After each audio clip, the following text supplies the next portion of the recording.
The Power Factor Show with Rick, Steve, and Caleb. Episode 89. You can find this podcast and others at Gun Rights Radio Network, gunrightsradio.com. Podcasting freedom. Brought to you by Safariland and Hodgdon, the gunpowder people. Okay. Hi, welcome to Power Factor. I'm Rick. I'm Larry. And as you'll notice, Larry is neither Steve nor Caleb. In the interest of kind of keeping the show going and having some fresh blood, we brought on Larry. This is Larry Leone, local shooter. He's the only guy we could find who was willing to come on, actually. But now Larry's been a fixture on the local shooting scene for a while. He was most recently brought to my attention at the last match I shot when he kicked my butt. And so we thought maybe he should be a good host. But here's Larry. Tell us a little bit about your background. One of the things that we started on was, why we started shooting, how we got involved in the sport, kind of what we were hoping to get out of it. So, well, I started shooting handguns when I was probably 12 or 13 with my family. And I liked going out to those range, just plinking. And once upon a time, when I was living in Florida about 10 years ago, I happened on this old guy named Dick Radis. I think he's still shooting in South Florida, and just happened to come up to me and just say, "Hey, you like shooting handguns?" I said, "Yeah, in fact I do." He goes, "Well, you should check this out." And he scribbles his, the range, address and says, "Well, come check it out." And so that's the sport kind of found me, and I showed up to watch one time. They had a Thursday night practice every day. And just a quick question. Yeah. After you saw your first match, how long until you shot your first match? It was like a week. Okay, good. Yeah, good. So for me it was like 3 years. They had There was a weekly Thursday night practice, and the first Thursday that I happened to show up, of course, everyone was like, "Hey, who are you? Let me, new guy. Hey, I'm so and so, and where's your gear? Let's go, And I said, "Oh, I'm not quite ready. I'm just going to watch you guys." And I think it was the following week or so, I quickly went out, got a holster, and got going. So now, when you bought your gear, did you think you had the stuff that you really needed, or did you know it was just going to get you through the first month? Or like a lot of people, I bought the wrong gear. You didn't have the power factor show to rely on like people today do. That's right. So I had a leather belt that was thick but very flexible. Okay. I already knew I wanted some kind of drop offset type holster, even though they didn't kind of really exist maybe at the time, or I wasn't maybe aware of them. So I was online looking at holsters that appeared to have the belt as high as possible relative to the holster. Right. And what I bought was some kind of like level 3 retention police police holster, and I showed up and everybody said, "Are you a cop? You a cop?" No, I'm not a cop. I just got the wrong gear. That's all. So I shot with that for a while with the Glock 19, which was at the time the only centerfire handgun I had. So that's what I shot, and quickly, someone said, "Well, try this Uncle Mike's $20 holster." And those are actually pretty good holsters. And it was. I was not familiar at all with drawing from a holster, and so it seemed awkward because it was a bit higher. And but on the clock, you just don't even think about that. It's just it comes right out, and you're good to go. And it worked great. So I wound up buying one of those and used it for a long time, and I still have it. Mm-hmm. So when you first started shooting, were you shooting? Did you just jump? Headlong into it, started shooting every weekend, or were you just kind of like occasional shooter, and then suddenly had this realization you loved it? Or yep, I had my job at the time was such that I was always home every night, so I could shoot. And they had, like I say, a Thursday night. Every Thursday night there was like 3 stages they would set up, no classifiers. This is USPSA we're talking about, and so I would show up every Thursday night. Most of the time we would shoot. Sometimes we'd get rained out, but it was fun, and I did that. And then once a month they would have their classifier match, which was 4 stages, one of which was a classifier. And I didn't realize at the time the benefits to membership with USPSA as an organization, as a national organization. So I just shot, as a walk-on, not earning any kind of classification for a long time, from about maybe April of 2002 till about November, when I finally signed up and started adding to my classification at that time. So then when did you move out here? This was so this was November 2002, and I moved to Washington State summer of 2003. Okay, all right. So you've been here a while. Yeah. Okay, now since you got here, have you been a member of a local club all along, or not at all, or? I am not at all a member of a local club. In almost 10 years, 9 years of being here, I show up and shoot matches. I'm also a chief range officer, and I help with putting stages together, designing stages, building stages from time to time, and I've even been match director a few times. So what club are you most kind of closely associated then? Our club is Marysville Rifle Club. Okay, which is also Steve's club. That's where Steve's home club, yeah, and that's closest to where I live, so that's where I've done most of my shooting. When I shoot about once a month, that's usually where I go, and for many years that's where I went, was just Marysville each time, and then I started to branch out to the other clubs. We've got 6 clubs in our section. So you go down to Shelton a lot? No. I've been to Shelton one time, and I missed out this year for our series match. Okay, now did you go to the outdoor range, or was it after they moved indoors? No, I didn't make it on the outdoor, so Okay. I shot a year ago at the indoor range. Okay, all right. And they put some interesting stages on. Yeah. It's just a long drive. Okay, so now your equipment has obviously evolved from this level 3 retention holster and a Glock 19. So what are you doing now? Well, I've been through quite. We could go on for hours about the various guns and holsters and gear I've had. We're going to. But I guess we can talk about what I'm doing. Yeah. What I'm doing now these days. So currently, I'm shooting this gun right here. This is a Glock 24, which is, it's funny because when it's in my holster, people can see it's long. Yeah, like I immediately said, is this a 35? And everyone says, oh, you got a 34 or a 35? And I say it's a 24, and they go, you see their brain kind of recalibrate, like, 24? Yeah. What the heck's a 24? Right. So what the heck is a 24? So the Glock 34 and 35 are very common competition models with what they call the long slide with a 5.3-inch barrel. This came out much earlier than that with a full 6-inch long barrel. And this has been highly customized by various previous owners. I think I'm the 3rd owner, and purchased it from a friend. And it has got, I can walk you through all the treatments it's got if you like. Definitely not production legal, right? This is not production legal. This is a limited division gun or limited 10 division gun. Both those divisions have the same rules other than the 10 rounds in the magazine for limited 10. Otherwise, the gun and all the equipment can be the same. This thing has got an amazing number of treatments to it. First and foremost is the buried Bomar style rear sight. If you notice, Rick, there's not even a dovetail here. Yeah, that's cool. The dovetail was welded up, and I'm afraid to take it off of there. I'm not even sure how it's attached. In there, or? Like you don't really know. Okay. I'm afraid to even take it off because I don't even know how it's attached, but it works great. It looks real slick. Gives you a nice sight picture. Show you there. The sights are black on black. There's no fiber optic here. It works for me. It's the way I got it. I've got another Glock with a fiber optic on it, and it seemed fine. But when I got this, I just tried the black on black, and it works fine. It has an aftermarket KKM match barrel. It has a what do they call it? Glockworks Ultimate Fulcrum trigger, which is it's an aluminum trigger face. It's a squared trigger face, kind of more of a target trigger, and it breaks nice and clean. It's actually got a Vanek custom trigger housing back here, which has pre and over travel set screws in it, so you can adjust how much travel the trigger's got. The grip treatment was done by Boresight Solutions. It's really nicely reduced in its girth, and even the underside of the trigger guard's polished and rounded over and smooth, which would not be legal for production. So if you were gonna have a treatment on your grip done by Boresight Solutions, I think just real quick glance, all of this would be legal. It's a stipple. I'm not sure how much detail we can see there, but it's nicely textured, and all that's legal in production division except for right here. And it even looks good. I see a lot of stippling that looks like crap, and I think that looks really nice. And you've even got some borders here. Yeah, that trace all the way around all the various features and stuff. We've got a JP Rifles mag release button. a Dawson Precision super heavy magwell. It's got a brass plug in it that goes about that long.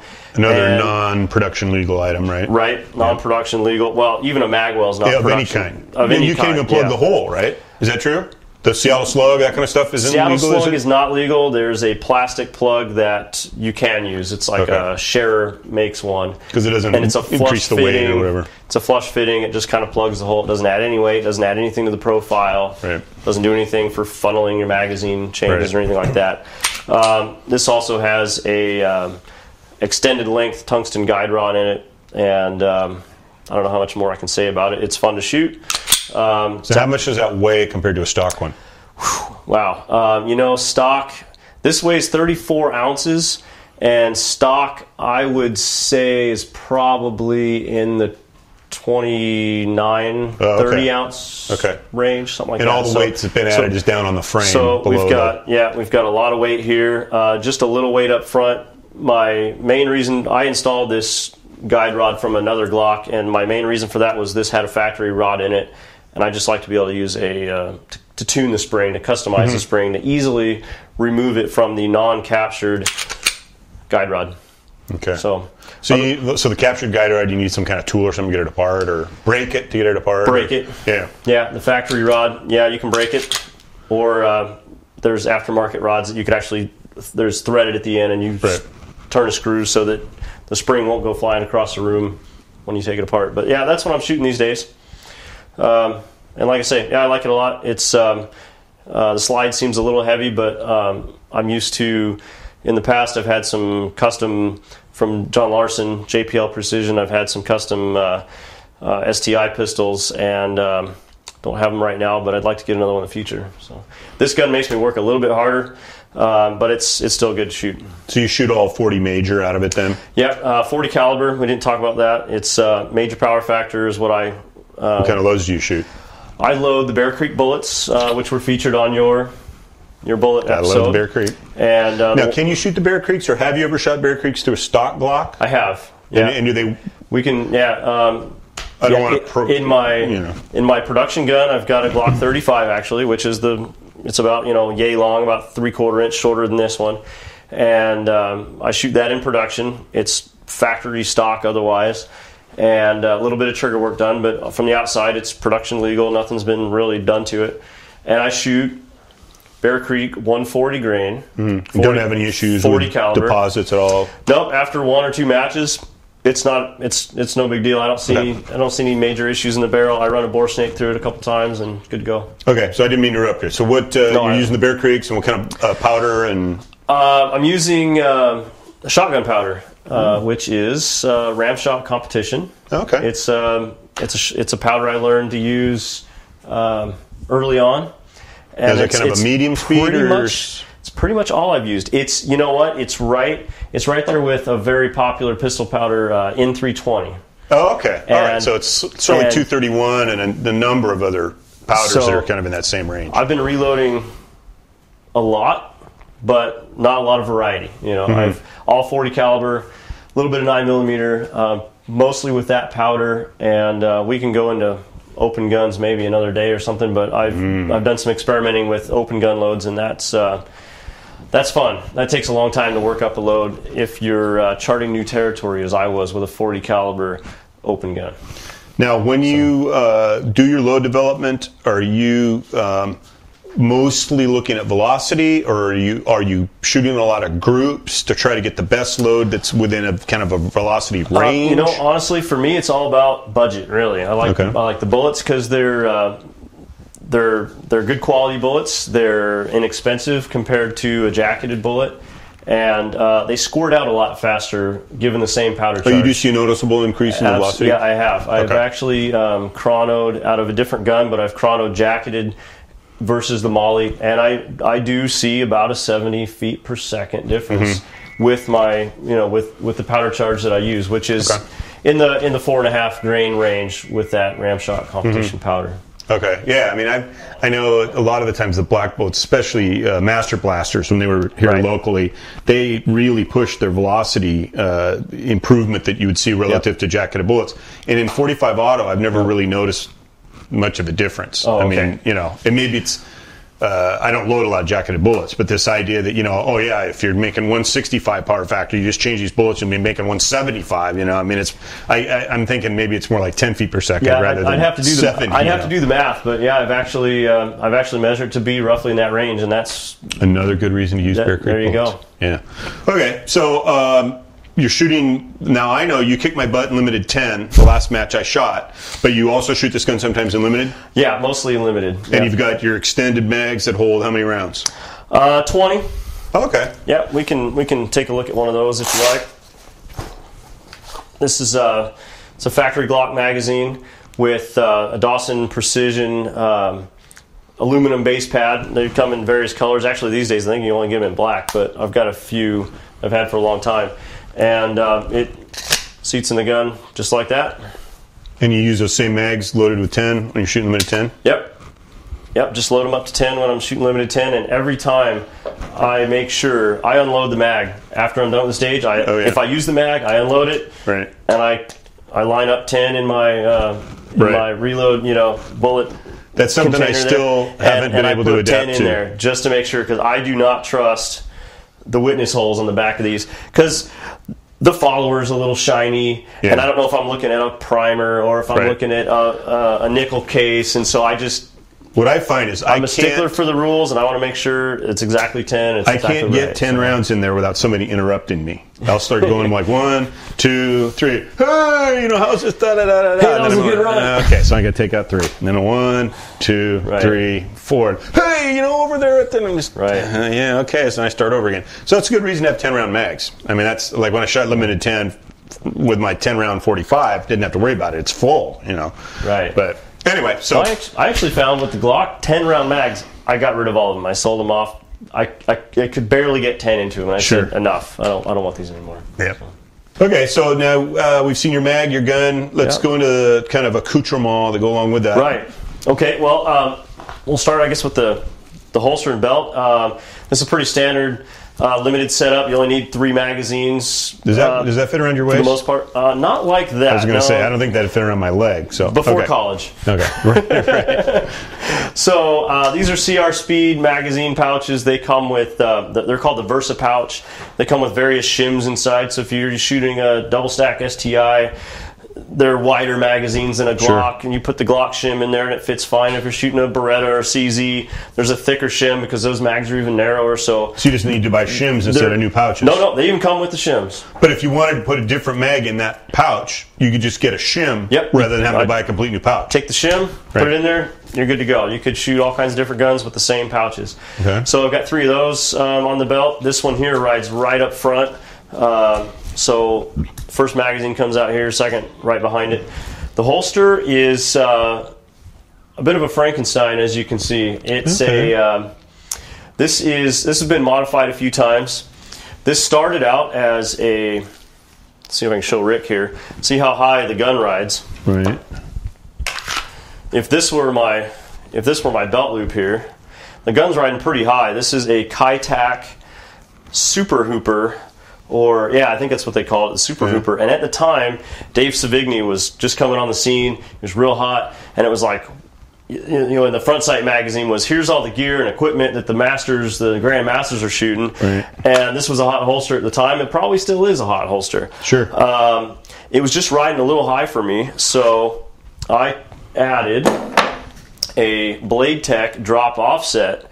I bought this just from Blade Tech and bolted it to the belt loop of the Ki-Tak to drop it, and then heated it up and mashed it in to make sure I was within the 2-inch offset limit, because it was sticking out quite a bit further. Okay. And it worked out really good. And as you can see, the butt of the gun is well above the belt, which is one of the rules, and so it works out good for me. And I bought it for the Glock 35. Right. And it still fits. And it wasn't long enough for the Glock 24, so I opened it up. I heated it up. It was like tapered at the end, and I heated it up and stuffed the gun in there until it would go in there, and so now it pokes out the bottom. And nice. But anyway, it works out good. It's you kind of buy good gear, and it's still you want to modify it sometimes. The belt is CR Speed. It's starting to fray. I've had it for 9 years or so. But still looks like it's in pretty good shape, though. But yeah, it's good stiff belt and it works pretty good. Nice. So that's what you'll see me walking around the range with. Okay. When you're not masquerading as a cop. Right. Right. Yeah. Right. Yeah. The guys talked about their range bags and stuff at one time, so we'll go through my let's see it. My range bags. I like the iShot products a lot. A lot of guys like shooters connection bags, and they carry everything, including the kitchen sink and those things, and they're great. And they got their stage bags, and they got the smaller bag within a bag and all that stuff. But as a budget-minded shooter, this is all I need. I mean, this carries the gun. This is what they call their range rug. This carries the gun inside. It's padded. You've got magazine pouches. Was like 7 magazine pouches. I just carry a few. I got pens and gun oil and a little screwdriver and mag loader tool and all this kind of stuff. On the opposite side, you've got room for 2 100-round boxes of ammo. Sure. So if I show up to a match with 5 magazines, each one with 15 rounds, just to kind of get it started, with another 200 rounds here, I'm set for the day. This is all I need. So you leave the big bag in the car? Well, actually, so this is what I walked around the range with for a long time. My purse, as a lot of people call it, right? Yeah. That's all highly decorated nowadays. But it just kind of, it was good, but it kind of wasn't enough. I wanted a place for my water bottle. That's what I was just going to say, water bottle. My timer and various things. Sometimes you show up on a stage and the battery's dead in the timer. Sure. And it's like, well, we could walk 1,000 feet to ask for a new battery, or I'll just get out my timer and just get it going. Right. So I took the step to get this bag here. This is another iShot product, and Steve, I don't know if Steve knows about this one or not. It's called the Shotgunner's bag. And it was on a clearance because this window is yellowing, and this ID window is yellowing. So that's terrible. Isn't that terrible? I don't know how anybody could ever carry their stuff in such a thing. But anyway, tell people it's like a special infrared resistant So window it came, or something. and it's got Velcro on both sides, and it came with a divider that you put your shells on one side, or I don't know, whatever those shotgun guys do. I don't know. Exactly. I don't know how that stuff works. But anyway, and I thought for a long time, and I don't know if you can see this on the camera here. I thought for a long time, how am I going to organize this bag? Right. And then lo and behold, I discovered that this there you go fits inside of that. So I have my kind of open that up, and I've got access. I've got access to my mags. I've got access to my ammo. Rule book goes in there. Mag brush goes in there. I've got room for my water bottle. Yeah. I've got my, Cliff Bars and earplugs on this end. And then and the front opens up. And what do I got here is my toolkit. Got a few spare parts. And my timer. Wow. Now, that bag's probably about 2/3 the size of mine, but I think it's much more efficient in how it's laid out. You've got just about everything in your bag that I have in mine. And at the time it was on sale, it was like $25 or $30. Wow, that's nice. And I approach, kind of have to approach the sport from a budget mind, and I look for good deals, and there it was. There it was. So I'm pretty happy with it. Cool. It's been good gear. All right. Well, there we go.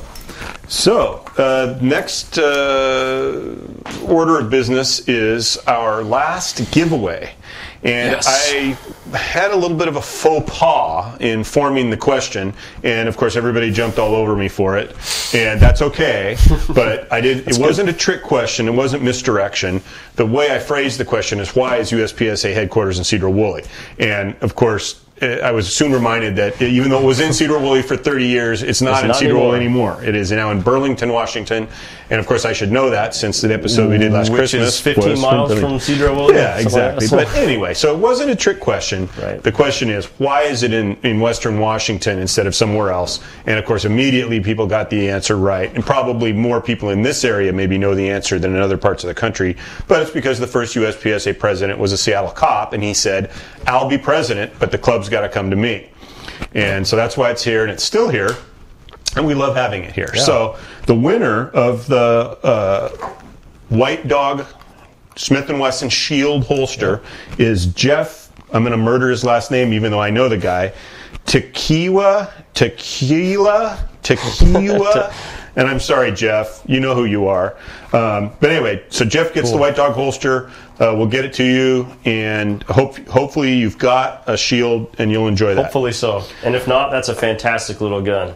Yeah, well, Caleb had one on the show a few episodes back, and I liked the size of it. The thing that I thought was weird, and I think I commented on it at the time, is that I think it's in the interest of making it as slim as possible. Right. The sides of the grip are flat. And so when I'm holding it, I feel like my hand is in contact with the front strap and the back strap. Oh, really? But the sides are, it's just like I'm squeezing a narrow thing between my fingers and my thumb. It just had a kind of a weird feel. But then I just thought, that what they're trying to do is obviously not make it fit my hand. They're trying to make it fit in this holster. So anyway, so the Shield's a great gun. Here's a great holster. Maybe we'll have, we'll interview Jeff on a future episode and see how he's doing with that. Now, Larry's first duty as host of the Power Factor Show, his first assignment, was to come up with a new trivia question to give away the 45 ACP brass. 45 brass. This, you'll recall, was the brass that went unawarded because nobody really seemed to be able to come up with an answer to the question about standing on the shooting box. So let's see how Larry did. Let's see. What does USPSA stand for? That seems a little too easy. What shape is a shooting box? That's a little too easy. Which is greater, major power factor or minor power factor? Tough one. We may need to. I'm thinking. I may need to find a new host here. Okay, let's see. Here we go. Let me see here. Can a competitor? I like this one, but I think there's too many kind of conditions to the answer. Yeah. Because you want a yes or no? Well, yeah, because it depends on the wall, right? Yeah. It depends on. Well, depends on. Well, okay, let's go for it. Let's challenge the viewers. This is sort of like in the box, on the box, because you have to kind of think about the ramifications of it. But here we go. So this is actually, it's going to be. Well, that's a two-parter. So you can pick. Yeah. One or the other. Okay, I'm going to pick the second half because that's the one that applies to me more. Okay, this is a USPSA question, right? Intended as USPSA. Yes. Okay. USPSA. USPSA question. Can a competitor engage targets over a wall? There you go. Seems pretty straightforward. Let's see. Can you engage targets over a wall? So fire those get those answers in. If there's an applicable rule, cite the rule, and you may be the lucky winner of, I don't know what we decided it was, a couple hundred rounds of once fired, beautifully polished, looks 45 auto brass. It's just too fat to fit in my gun, so we have to give it away. And that wouldn't fit in your range bag either. That's true. So, where do they send their answers, Rick? What's that? Where do they send their answers? I suggest they send them to either our email. That was good. That was really good. I'm sorry I kind of fumbled it. PowerFactorShow@gmail.com for email. There you go. PowerFactorShow.com for the show website. And if they want to like us on Facebook. Well, I think I've heard it a couple of times. I think it's Facebook.com/PowerFactorShow. Hey, look at that. The producer's just smiling and nodding. So It looks like we got our way through that. So there's episode introducing our new host, Larry. Steve, hopefully, will be back someday. Rumor has it that we're not going to see Caleb again. Yeah. Maybe we'll get him as a special guest. Right. He's had some work things that's taken him out of town, and he's just, it's just been kind of unmanageable for him to be on the show. So thanks, Caleb, for the time and energy you put into it. I think, your perspective is one of those, what do they say, the rising tide raises all boats. So I think the show was improved by Caleb's presence, and we thank him. And now Larry's going to have to fill those small but big shoes. And I still have to sit on a phone book, though, like Caleb. Yeah, so. Yeah, exactly. And we expect you to bring all the cool loaner guns on like he had. So start sending out letters to gun manufacturers. I got to start writing the manufacturers, I guess. Okay, good. Okay. I'll see if I can be as cool. All right. So until next week, see ya. Bye.